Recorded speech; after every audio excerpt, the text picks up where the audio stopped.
కానీ మీరు మాట్లాడుతున్నటువంటి తీరేంటి అని అడుగుతా ఉన్నా. ఇది దుర్మార్గం కాదా చంద్రబాబు నాయుడు గారి పక్షాన ఉండి మీరు మాట్లాడటం? అసలు మీరు ఆరోగ్య శాఖ మంత్రి మాట్లాడమను మెడికల్ కాలేజీల గురించి, లేదు చంద్రబాబును మాట్లాడమనండి. మీరు ఎందుకు మాట్లాడుతున్నారు? ఎందుకు మీకు అంత కోపం వస్తుంది అంటే you have a share in this. నువ్వు చెప్తున్నావు మొన్న ట్రాన్స్ఫర్కి ఇంత రేట్ అని పెట్టారు మా డిపార్ట్మెంట్లో. నేను వచ్చిన తర్వాత అదేం లేదు.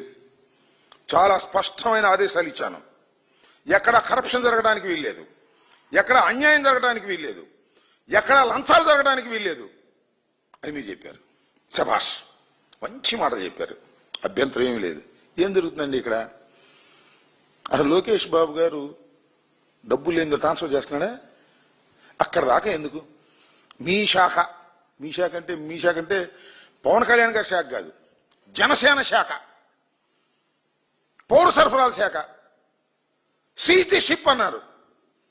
సరే, షిప్ సీజ్ చేయకపోయినా సంగతి అది అక్కడ పెట్టండి. దాని సంగతి బియ్యం అమ్మకం ఆగిందా చెప్పండి పవన్ కళ్యాణ్ గారు.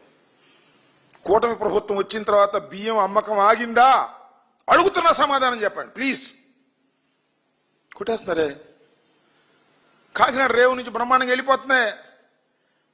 మధ్యవర్తులు డబ్బులు సంపాదించుకుంటున్నారే, దానిలో క్యాష్ మీకు వస్తుందే. మనోహర్ గారికి శుభ్రంగా తీసుకుంటున్నారే, సర్దుకుంటున్నారే. మీరు నీతి గురించి నిజాయితీ గురించి చెప్తుంటే ఎట్లా ఇవి సచ్చేదట్టు మేము నాకు అర్థం కాల.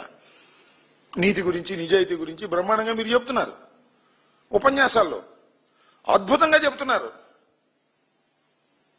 మమ్మల్ని తొక్కి నారదీస్తామని అంటున్నారు. మిమ్మల్ని ఏమనలా, అనకపోయినా అంటున్నారు. ఎక్కడి నుంచో తెచ్చుకుని అంటున్నారు.